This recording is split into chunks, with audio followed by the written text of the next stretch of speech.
Alvin, and this is Dateline, Secrets Uncovered. Nothing in this case makes sense. They say doctors make the worst patients, no matter how sick. Is it his high blood pressure? Is he having a heart attack? But this doctor wasn't just sick, he was dying. No one knew exactly what it was. And then they found the crystals. It's a poisoning case, which is very rare. But solving the medical mystery didn't solve the main mystery. Who poisoned it? He took a drink of it and said there's something wrong with this. Was money the motive, or was there another reason? Everything about this case is nuts. It's sex, lies, and audio tape. Turns out this busy doctor also had a busy love life at home and at work. She loved him. I think she loved Dr. Blumenschein. I said, why? She said it was just sex he meant. Who wanted the doctor dead? Who has the motive? It's the person who isn't getting what they want.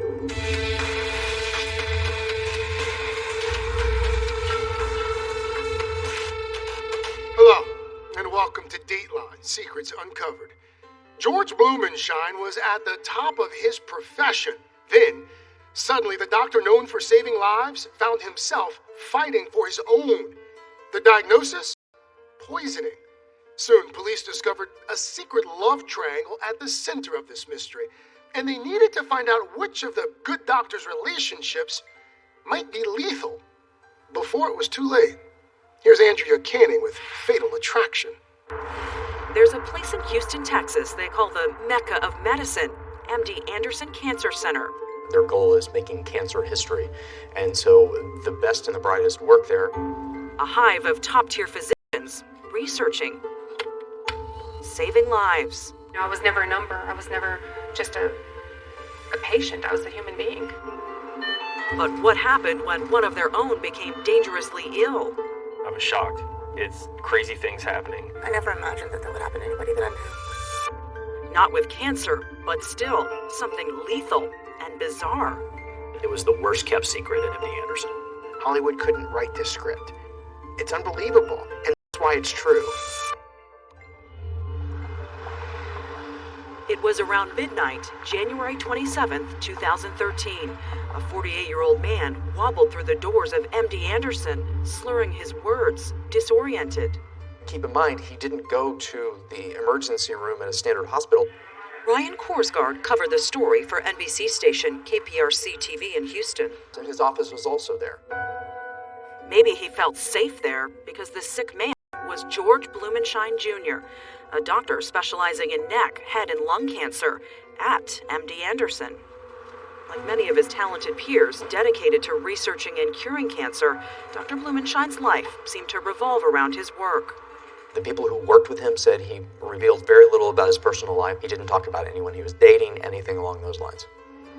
Now, this very private man was at MD Anderson not to be examined, but to research his own symptoms.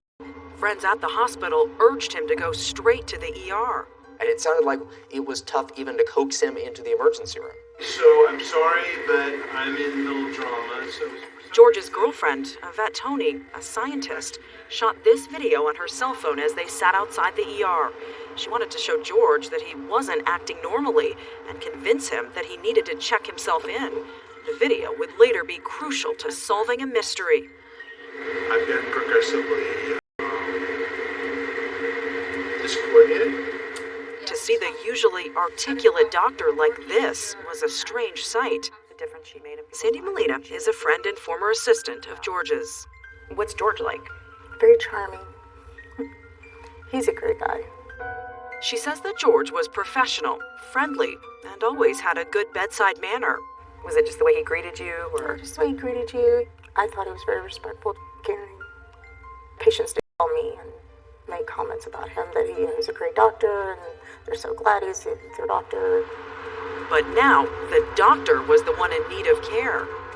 George's research partner, a doctor named Anna Maria Gonzalez, was also with him outside the ER.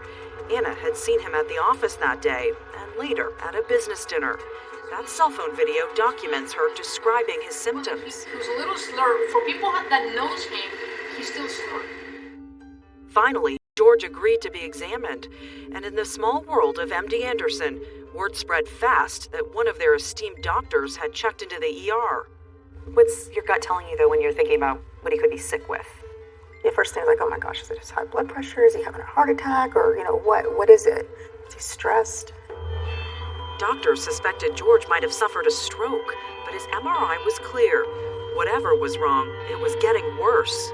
He's deteriorating quickly. His health is going down.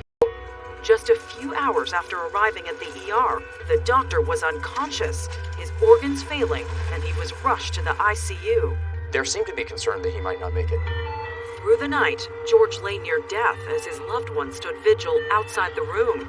Inside, the medical staff wondered, exactly doing the same thing. Coming up, as doctors work to save one of their own, someone notices something strange. They started doing tests, and that's when they found these crystals. You're a doctor. You know everything that goes into your body. How was this introduced? When Dateline, Secrets Uncovered, continues.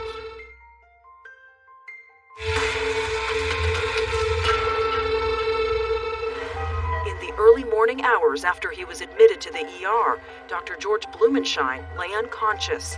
He was in critical condition in the ICU of the very hospital where he practiced medicine. I was worried about him.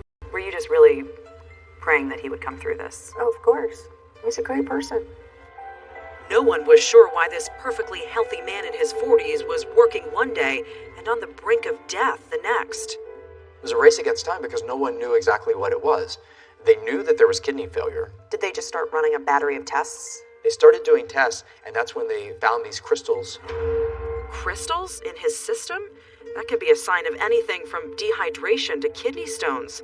But looking at those crystals under a microscope, one of George's doctors made a startling discovery, an unusual chemical formation, a deadly one. It was ethylene glycol, most commonly known as the toxic ingredient in antifreeze. It damages the heart, attacks the kidneys, and just half a cup can kill you. This must be just a shock to everyone when they realize that this top-notch doctor has taken ethylene glycol. Absolutely. You're a doctor. You know everything that goes into your body. How was this introduced? George was in and out of consciousness and being kept alive on dialysis. Now that doctors knew what was making him sick, they called in investigators to figure out how it happened. It's a poisoning case, which are very rare. We don't see those very often. Nathan Hennigan, then an assistant district attorney for Harris County, has a background in science and medical crimes. He and his partner at the time, Justin Kiter, had to consider every possible way the poison got into George's system. He wanted to find out that this was all mistake. Maybe he's accidentally ingested something somewhere else. He would have preferred that than to know that someone did this to him. Accidental poisoning was not so far-fetched. In its pure form, ethylene glycol is used in labs all over MD Anderson. It's colorless, odorless, and has a sweet taste. But after checking out the accident theory, it seemed unlikely. George hadn't been in a lab recently. We couldn't establish that he had access to ethylene glycol at all. Lieutenant Max Sosa was a University of Texas police officer and part of the investigative team. The former Houston homicide detective took his job at the medical center as a quiet retirement gig. You would deal with things like, not exactly Houston homicide. They have their own forms of crimes, but nothing on the same scale as municipal law enforcement. Lieutenant Sosa looked at George's case and found it puzzling. If this wasn't an accident, there were still other possibilities. Suicide came to mind. Did you ask Dr. Blumenshine, did you try to take your own life? Yes, I asked him, and there was no history of any mental health issues or conditions. He said no, I take it? Yes, ma'am. Satisfied that this was neither suicide nor accident, there was only one conclusion left. Someone tried to kill George. It's starting to look like a prominent doctor was poisoned. What's your gut telling you? At first, the only thing that we can do is try to narrow down who was around the doctor. The first person they wanted to talk to, of course, was George's live-in girlfriend, Yvette Tony. The woman in charge of the emergency room that night had concerns about Yvette Tony, and she told you that. She indicated that we needed to look at Yvette. She shared food with him. She shared wine with him the night before. Yvette told Lieutenant Sosa she didn't have a clue why someone would want to hurt George. She suggested that maybe it was a random act. She was throwing out all kinds of hypotheses and hypotheticals. She actually tells Detective Sosa, well, I don't know, maybe he was an unintended victim and he was the victim of some psycho waiter that wanted to hurt a lot of people. There wasn't a psycho waiter. None of Yvette's theories made sense. Investigators wanted to know more about Yvette and her relationship with George. They found out that the couple dated on and off for about a decade. They'd lived together, broken up, and she'd recently moved back in. So, Dr. Blumenshine is somewhat of a commitment phobe? Dr. Yvette Tony said that she had real issues with the fact he didn't want to commit. And she said that her remedy for that was they were going to have a baby. Now that they were trying to start a family, George the Bachelor was also talking about marriage. Yvette had once called herself George's common-law wife. Investigators wondered if she had anything to gain financially if George was killed. How much is he worth? He's worth several $1 million. And that fact alone is motive. They pressed that lead, pulled his insurance papers, and requested George's will. Would she have been entitled to his money if he died? No, this man didn't even have a will, and everything was left on the insurance policies to his brother. Dead end there. Still, Lieutenant Sosa put in a request to do surveillance on Yvette and George's house. Did you ask Yvette Tony? Did you have anything to do with this? Yes, ma'am, I did. What response did you get? She said absolutely not. She offered her financials. She offered anything under the sun. Drank the night before he got sick. Tests on the bottle came up clean. The lieutenant decided to call off the surveillance. The cooperative, mild-mannered girlfriend hardly seemed like a killer to him.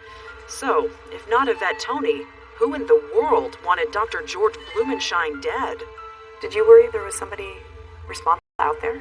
Yes. Because if they didn't succeed, were they going to try again? That's exactly what investigators were thinking. They placed a guard at George's door.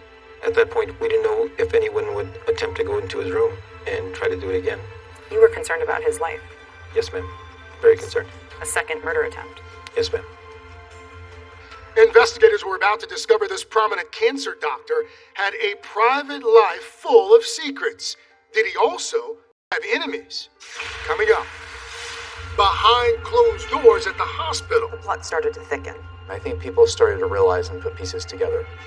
When Dateline Secrets Uncovered continues.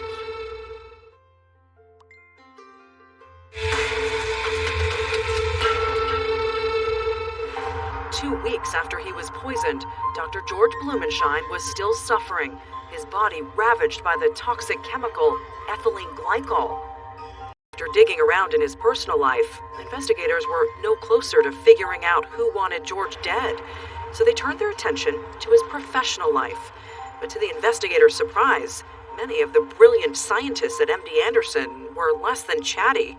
These doctors who you were dealing with are very private people. They And are. very intelligent. Yes. Were they eager, willing witnesses? Did they No. want to be part of this? No one wanted to be a part of this case. Still, one of George's closest colleagues made herself available. Dr. Anna Maria Gonzalez, George's research partner, the coworker who was by his side as he checked into the ER. A fellow workaholic, Anna knew the details of George's life at the hospital. How often were they together working? Seemed like all the time. I mean, they traveled together. They worked either at his office or her office. They were always on the phone. Dr. Gonzalez, who was born in Colombia, was a fast-rising star in breast cancer medicine. I truly believe that she holds the cure for women in the world. As patients like Sylvia Lieber saw it, Dr. Gonzalez was nothing short of a miracle worker. She has this compassion and understanding about the disease and about the women she treats. Dr. Gonzalez also treated Nadine Eidman. You know, I was never a number. I was never just a patient. I was a human being who had a full life. Did she immediately put you at ease? She absolutely did.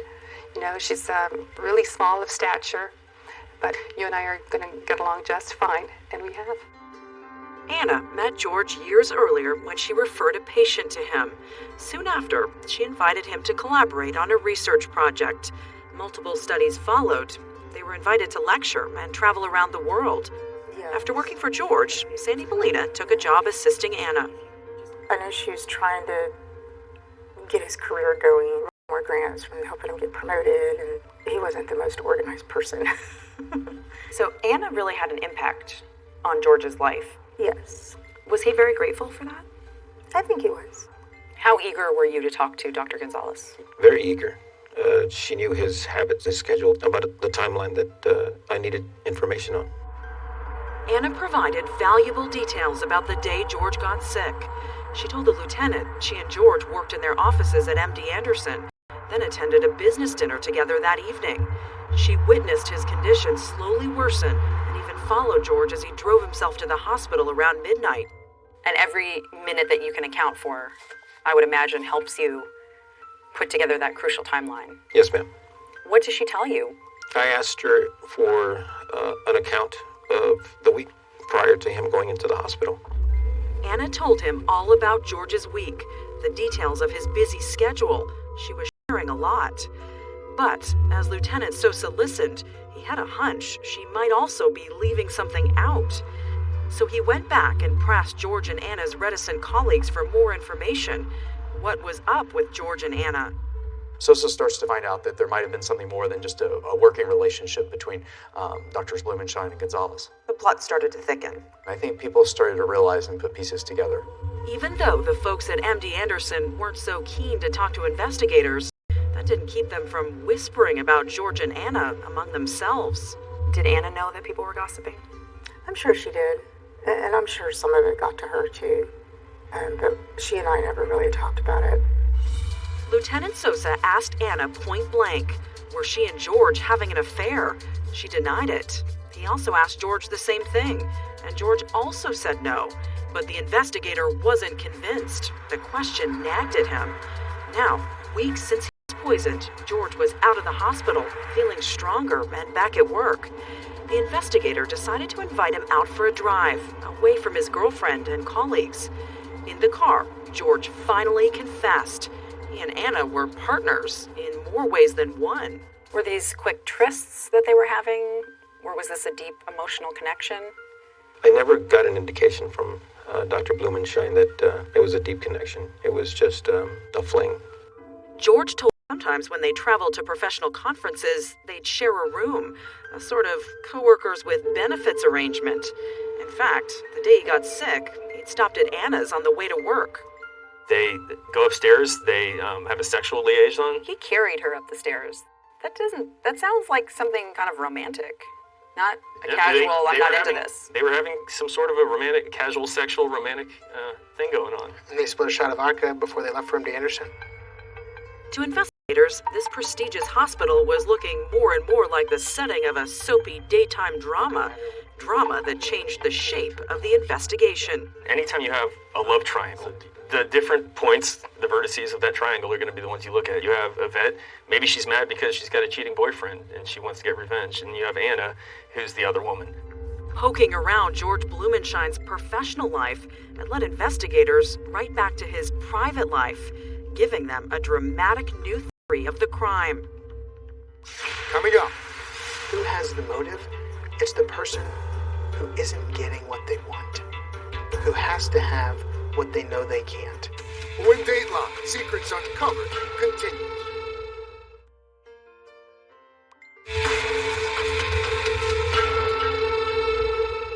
Welcome back to Dateline Secrets Uncovered. I'm Craig Melvin. Who wanted George Blumenshine dead? A respected cancer doctor barely survived an attempt on his life. Now, investigators were focused on a secret George had spilled. His personal and professional lives were tangled in a love triangle. Was it the key to cracking this case? Soon, detectives would discover that someone in this story had an obsession. Once again, here's Andrea Canning with Fatal Attraction. The first big break in the investigation into who poisoned George Blumenshine came when the doctor finally admitted he was a cheater. He was carrying on an affair with his esteemed research partner, Anna Maria Gonzalez, while going home to his girlfriend, Yvette Tony. Investigators went back to talk to Yvette. Yvette did have a motive. Her guy is having an affair with another doctor. The thing about Yvette is she didn't know about this affair until after Blumenshine was poisoned. Yvette Tony is so naive and so clueless to what what's going on. She says, yeah, no, there's nothing funny going on. They're really good friends. I've asked him before and he's told me no. She doesn't know what's going on. She told investigators that George only fessed up about the affair a few weeks after he was poisoned. So with Yvette essentially cleared again, investigators turned to the other sharp point of this love triangle, Dr. Gonzalez. And George had some interesting things intensified. She called and texted him constantly, showered him with gifts, and started buying the same things he owned. Buying the same type of car that he has, buying the same type of watch he mentions. She buys herself the exact same luggage. After he was hospitalized, George believed Anna might be behind the poisoning, but he kept his suspicions quiet until pressed by investigators. George broke off the affair with Anna, but never told her why. Instead, he decided to secretly record their calls. I feel that, I helped you a lot. I feel completely betrayed. The fact that you and I, slipped together, it's out of the picture. Is the friendship what hurts? Because I trusted you. That's what hurts. George later gave the recordings to investigators, and in those calls, they heard a woman distraught over the lover she couldn't have, and jealous of the woman who had him. It's just not worth it anymore. It's too late. As I say, she won. Go, have a kid, have a good life. I'll leave. We'll be fine. You listen to that. You can hear it in her voice. She says she won. She won. Too late. She won. She needed Dr. Blumenshine to continue her research. They had a special bond. Why would she want him dead? Little did Dr. Blumenshine know how special that bond was that she wanted. Who has the motive? It's the person who isn't getting what they want, who has to have what they know they can't. That's her. She wanted more. And it turns out, prosecutors thought Anna had opportunity too. She had access to ethylene glycol in her lab, and she and George had been together the whole day he got sick, giving her plenty of chances to slip him the poison. On May 29th, 2013, police arrested Anna on charges of aggravated assault. Anna's patients didn't believe it. I didn't understand it. That was devastating for me. She was what held me together. She's incapable of that. She heals people.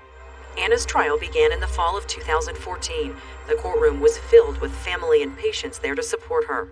She is so highly accomplished. She is about 100 pounds. She doesn't exactly look like a killer.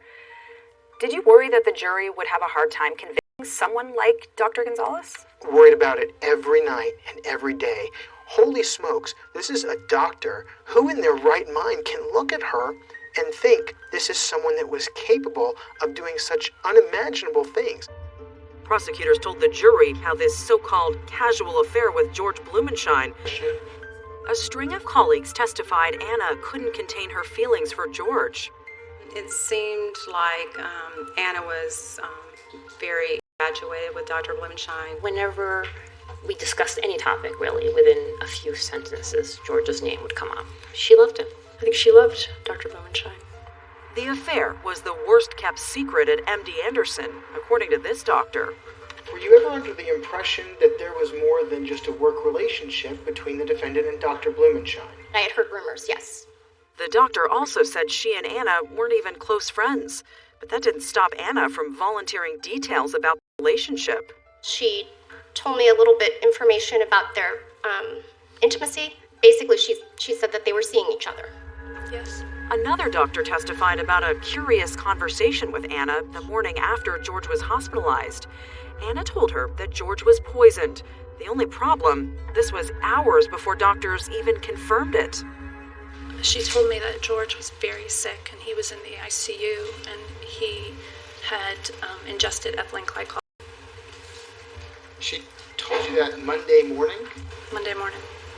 And the witness also recalled a conversation with Anna that sounded to her like a confession. She then told me, while quite tearful, that she had ethylene glycol in her labs, as did most MD Anderson. She said, "I'm going to get in so much trouble for this." Knowing the jury would wonder about the other woman in this love triangle, the prosecution called Yvette Toney to the stand. She testified about how she only found out about the affair after George became sick. I felt so stupid. I trusted her. I trusted him. The prosecution asked Yvette what everyone in court was thinking. Why was she still with George? Because I know the affair with the defendant is not the sum of who he really is. We're still working on our relationship. It's a work in progress. Then, Yvette told the jury about what happened when she confronted Anna. Did she seem to care? No. Did that hurt worse? Yes, it did. What did you say? I said, why? She said it was just sex, Yvette. But the prosecution thought it was about much more than that. Everything about this case is nuts. You couldn't write this script in Hollywood. It's sex, lies, and audio tape. The jury was about to go on a wild ride, full of wicked plots and homicidal obsession. Was the affair at the center of this case casual or something more? The very private Dr. Blumenshine was about to air his dirty long file, but George is the one in the hot seat. I was wrong. It was the wrong thing to do. When Dateline, Secrets Uncovered, continues.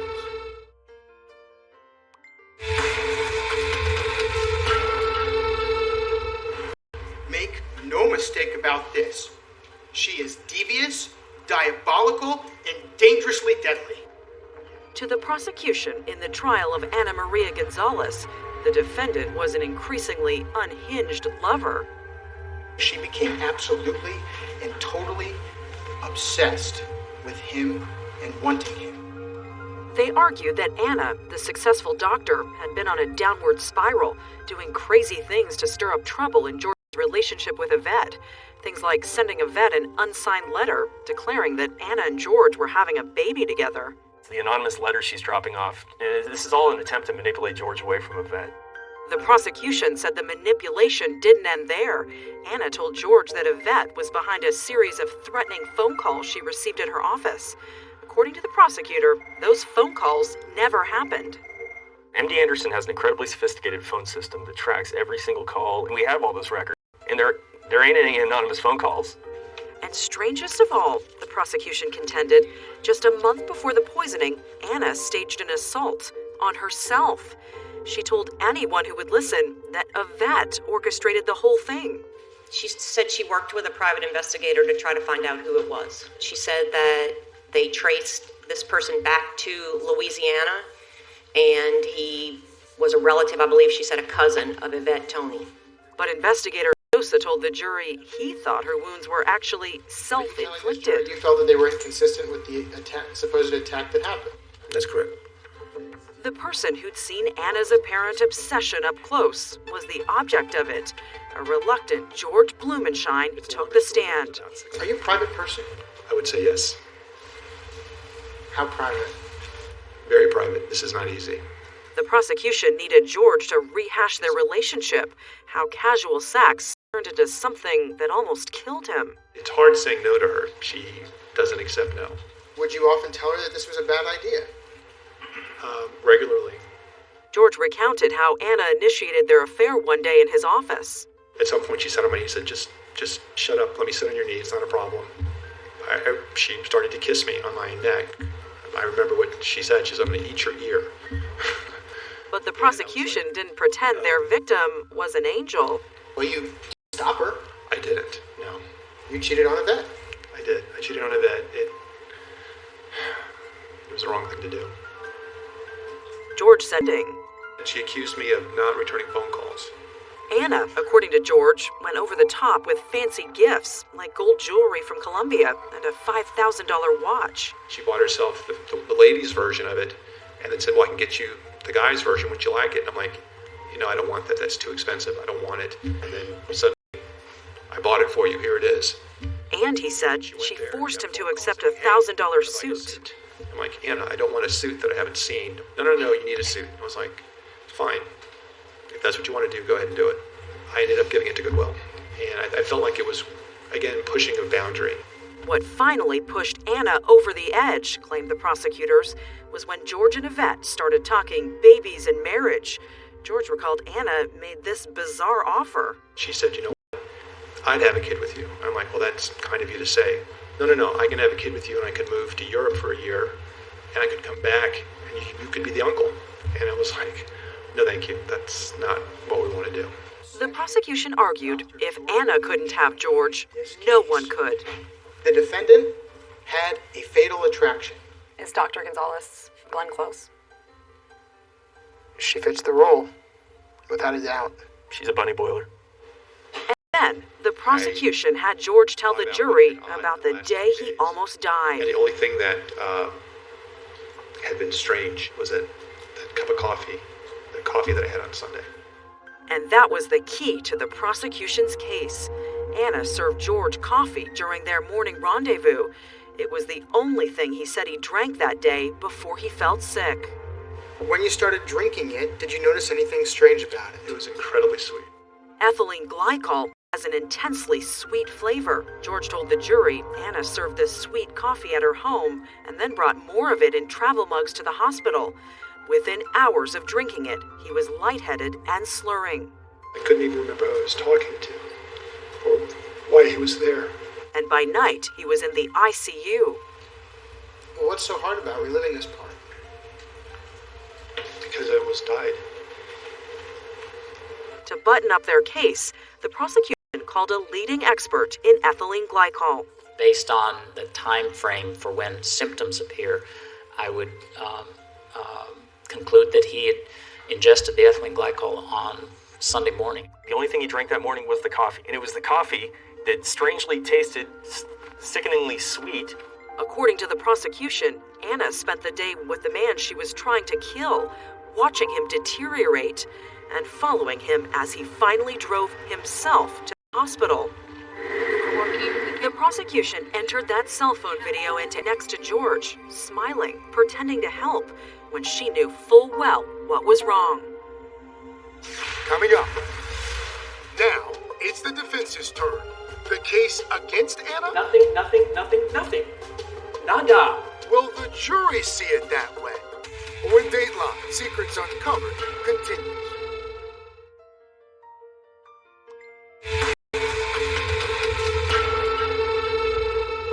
Welcome back. Dr. Anna Gonzalez was on trial for poisoning her ex-lover, Dr. George Blumenshine. The prosecution portrayed her as an unhinged paramour in a toxic love triangle, enraged over George's plans to have a baby with his longtime girlfriend, Yvette. Now, it was the defense's turn, and they would argue the wrong woman was charged with this crime. Here's Andrea Canning with a conclusion of Fatal Attraction. As the case against Dr. Anna Maria Gonzalez unfolded, she stood stoic, in a suit that seemingly overwhelmed her frame. Nadine Eidman, her former patient and now friend, came to court with Anna each day. She just held on to her emotions because she didn't want to fall apart in front of her family. But we'd get back in the car and we would cry, we would pray, I'd scream. But now it was Anna's defense team's turn to hit back. Derek Hollingsworth, Andy Drumheller, and Billy Belk were Anna's attorneys. They called her devious, dangerously deadly, diabolical, fatal attraction. Do you think that started to stick with the jury? Well, I mean, that was clearly what their goal was. I thought that the prosecutor's theory of the case, this diabolical killer, was a bit of an overreach. Certainly, the defense told the jury, Anna cared for George, but not in the outrageous, homicidal way the prosecution claimed. This case is about a consensual relationship between two peers. It's not a case of fatal attraction. The defense argued Anna wasn't obsessed. She bought George gifts because she was generous. All those alleged plots were just sheer speculation, and under cross-examination, George had positive things to say about Anna. She was a dear friend and somebody I cared about. As for Anna becoming increasingly unhinged, George told the jury how in the days leading up to his poisoning, their casual relationship showed no signs of trouble. This wasn't a relationship that was in any kind of crisis on the week of January 25th, was it? No. In fact, nothing had changed in your relationship with Dr. Gonzalez at this point in time, had it? No. In fact, on the morning the prosecution said Anna tried to poison George, he came on to her. You actually carried her up the stairs and romantic encounter when you're there, right? Yes, sir. And it was one that you initiated, not one that she initiated that day, right? Yes, sir. In fact, everything that happened in your relationship with this woman was consensual, wasn't it? Yes, it was consensual. Anna's attorneys attacked the investigation, charging that investigators dismissed the most obvious suspect too quickly. There can be no doubt that Dr. Yvette Toney would be a natural person of interest. And the fact of the matter is, she was never, ever investigated.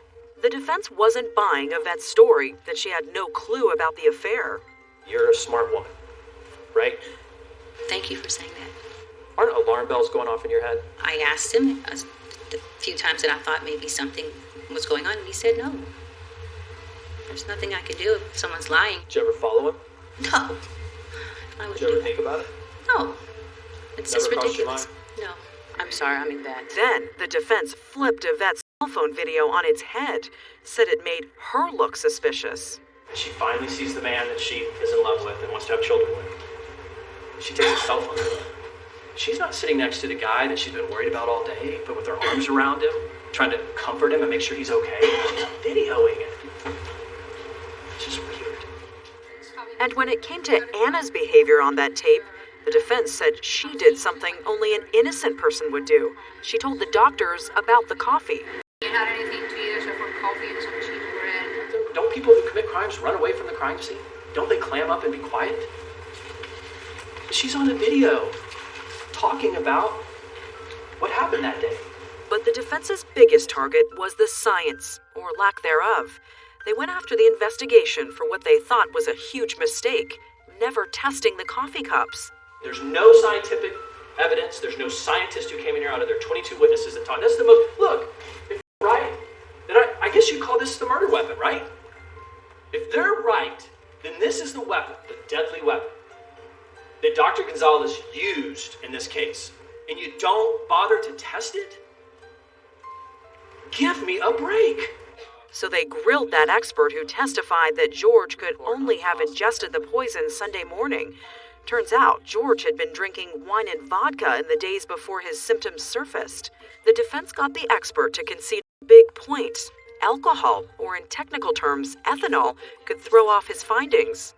If it was demonstrated that he had been consuming a large amount of ethanol over a long period of time, that would probably change my opinion.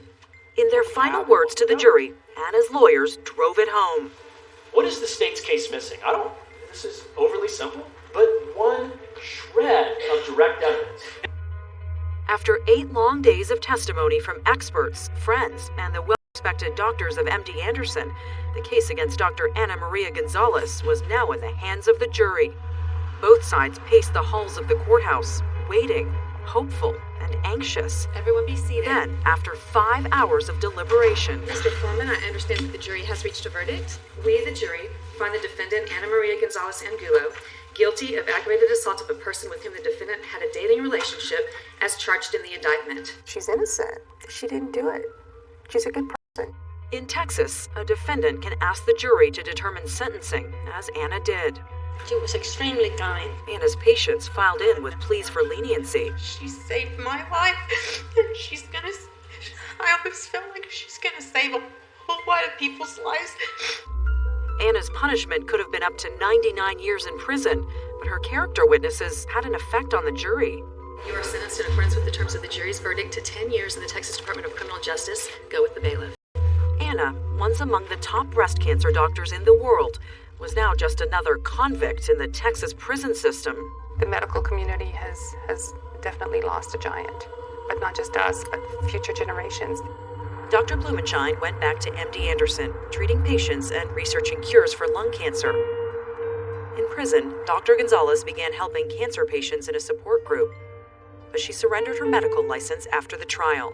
She took an oath to not hurt anyone, to do no harm. In the Hippocratic Oath, it actually says, you shall not administer poison. She violated that in the worst possible way. She spun a web of lies, of deceit, of manipulation, and in this case, now, she's paying for it. That's all for this edition of Dateline, Secrets Uncovered. I'm Craig Melvin. Thank you for watching.